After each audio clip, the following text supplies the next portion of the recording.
o que eu vou dizer assim, nessa experiência de Fundação Mato Grosso, né, nós começamos muito no início focando quantidade de fertilizantes, nutrientes, toneladas, quilos, litros, gramas, né, e assim era o cerrado da abertura, né, quimicamente ele é muito pobre. Se eu abrir uma área hoje, né, Djalma, ele é muito pobre, a acidez é fator limitante, fósforo é o fator mais limitante, né, mas nós passamos 10, 20, 30 anos, 40 anos, algumas áreas já cultivadas, e nós mudamos o contexto.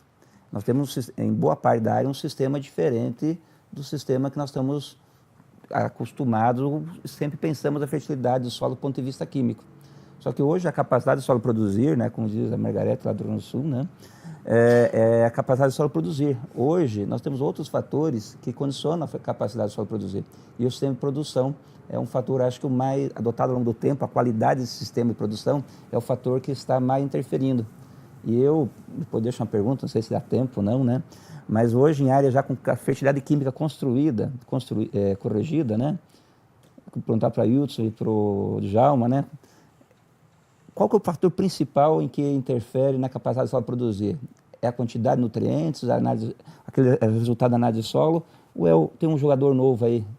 Qual que é o fator principal que condiciona muito hoje? Como interfere tudo isso na dinâmica do fósforo? Como está sendo a nossa análise da dinâmica do fósforo, que o Djalma mostrou, do nitrogênio, do potássio, nesse sistema novo, assim, né? Ainda há tempo? Bom, o jogador novo, para mim, se chama matéria orgânica, que eu já ia abordar antes, mas eu queria também não saber do tempo, como estava o limite de tempo, que eu dei a oportunidade para as outras pessoas colocarem. É matéria orgânica, eu não tenho dúvida. Nós temos mostrado alguns dados até bem antigos, né, mostrando a importância da hora que eu crescia o solo em teor de matéria orgânica, eu podia inclusive reduzir o nível crítico de fósforo, eu podia botar menos fósforo no sistema. E é um tal de fósforo orgânico, que não vai dar tempo a gente abrir tudo isso aqui, que é um componente que eu não analiso no solo. E o fósforo orgânico ele chega a pesar com mais da metade do teor de fósforo que existe no sistema. Tá? Inclusive, se eu fizer o fósforo lábio orgânico, por exemplo, usar um extrator que mede isso, eu tenho muito mais fósforo orgânico lábio do que fósforo inorgânico no solo. E aí entra o artista principal novo também, que nós não, um componente importante, que nós nunca demos importância, porque não sabíamos interpretar seus parâmetros nem quantificá-los. Micro-organismo, a atividade, a vida do solo. Então, isso é uma novidade para a gente, e dentre eles, para fósforo, extremamente importante, os micro-organismos que eles participam do ciclo do fósforo, liberando fósforo para mim, o orgânico, para usar na planta. E eu tenho mostrado quanto mais fósforo orgânico no solo, eu posso reduzir o inorgânico. Tem uma publicação recente da gente mostrando isso. Então, a novidade é essa, é matéria orgânica no solo, muita matéria orgânica no solo. E a atividade micro-organismo, que nós estamos desenvolvendo todo um trabalho agora para compreender esses bichinhos que são importantes para nós, que não adianta ter matéria orgânica se ela não é mineralizada também, que eu vou arquivar, vou armazenar o quê? Aí o coitado do produtor vai ficar cheio de adubo no chão que não pode ser usado. Está na forma orgânica. Não, tem que ser mineralizado. Também já foi colocado anteriormente para o caso do nitrogênio. Para o fósforo, a mesma coisa. Nitrogênio ainda consigo quantificar. O fósforo é complexo. Eu estou fazendo isso por meio indiretos. Estudando a atividade, os micro-organismos através de uma enzima, que é uma análise de enzima que a gente faz, que eles deixam de resíduo no chão quando eles quebram a ligação do fósforo com a matéria orgânica, chama fosfatase, por exemplo. E calibrando, aí eu estou afirmando, olha, está havendo uma atividade forte desse micro-organismo, as plantas também produzem essa enzima para liberar fósforo para elas. Então, é essa parte biológica que nós estamos apresentando hoje, uma visão nova, que nos ajuda a entender um pouco melhor o equilíbrio do solo. Tudo que falamos aqui depende de física, química e biologia. Se eu tiver um problema físico, estou ferrado. Se eu tiver um problema químico, estou ferrado. Se eu tiver biológico, piorou também. Então, nós temos que conhecer esses três e trabalhar de forma harmônica, buscar uma maneira equilibrada e de tudo estar funcionando direitinho para que eu tenha boas produtividades, meus sistemas atinjam o que a gente chama de, não gosto muito de usar essas palavras, sejam sustentáveis, né? Mas é isso mesmo, que ela está muito em moda, né? Para mim é equilíbrio nas nossas ações, equilíbrio com o ser próprio, com o próprio ser humano, aquele que lida com a natureza, tá? Nesse ambiente de fertilidade construída, acho que precisamos acrescentar o seguinte: juntamente com a antecipação de semeadura do milho safrinha, que foi proporcionado pela soja, nós temos um maior potencial produtivo. E esse maior potencial produtivo, ele precisa ser aproveitado. E qual o nutriente que a cultura do milho é mais responsiva nesse contexto? O nitrogênio. Não diminuindo a importância do fósforo nem do potássio, mas o nutriente que a cultura é mais responsiva em termos de retorno econômico é o nitrogênio. E se nós não aportarmos nitrogênio de uma maneira mais significativa nesse sistema, nós vamos ter uma possibilidade, uma oportunidade de melhorar a produtividade e não estamos aproveitando dessa oportunidade. E geralmente isso é associado apenas à quantidade. Nós temos de associar quantidade e momento adequado de aplicação. O que nós estamos mais perdendo hoje é o momento da aplicação adequado.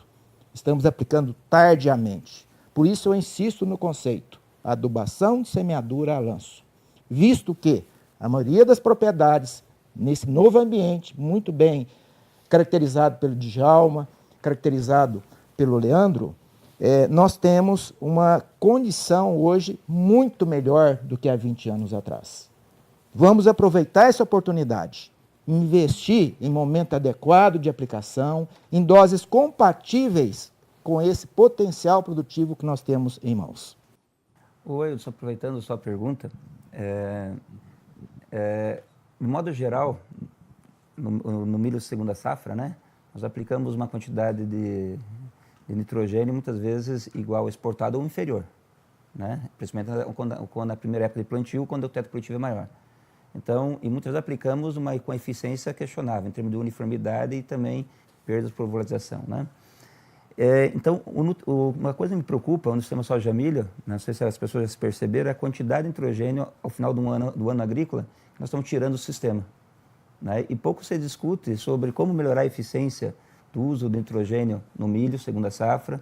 Muitas vezes se ignora, não dá a devida atenção para a fixação biológica de nitrogênio na soja, porque a quantidade de nitrogênio para alta de exportada e necessária para o sistema soja-milho produzir é muito alta.